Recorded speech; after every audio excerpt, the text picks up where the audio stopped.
অর্জুনের বাড়ির দিকে এত সিসিটিভি, বড় পদক্ষেপ আদালতের চাপে রাজ্য। তৃণমূল কংগ্রেস ছাড়ার পর থেকেই অর্জুন সিংহের বিরুদ্ধে নতুন চক্রান্ত শুরু করেছে এই রাজ্যের পুলিশ। ইতিমধ্যেই ব্যারাকপুরে বিজেপি প্রার্থী অভিযোগ করেছেন, তার বাড়িতে কে আসছে, কে যাচ্ছে, তার সবটাই নজর রাখা হচ্ছে। এক্ষেত্রে তার বাড়ির দিকে তাক করে প্রচুর সিসিটিভি লাগানো রয়েছে বলেও অভিযোগ করেছিলেন তিনি।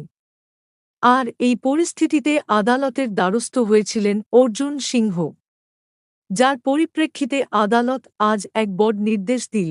প্রসঙ্গত, আজ অর্জুন সিংহের অভিযোগের পরিপ্রেক্ষিতে বড় নির্দেশ দেয় কলকাতা হাইকোর্ট, যেখানে আদালতের বিচারপতি জয় সেনগুপ্ত অর্জুন সিংহের নিরাপত্তার দায়িত্বে থাকা সিআইএসএফকে একটি রিপোর্ট জমা দেওয়ার নির্দেশ দিয়েছেন।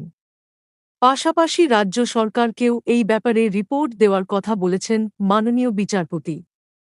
একাংশ বলছেন, এর ফলে আরও চাপে পড়ে গেল রাজ্য সরকার।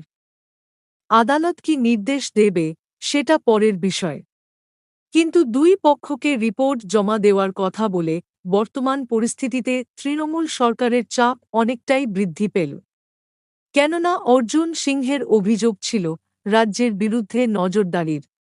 তাই দুই পক্ষকে রিপোর্ট জমা দেওয়ার কথা বলে পরোক্ষে আদালতের নির্দেশে রাজ্যই সবথেকে বেশি চাপে পড়ল বলেই মনে করছেন বিশেষজ্ঞরা।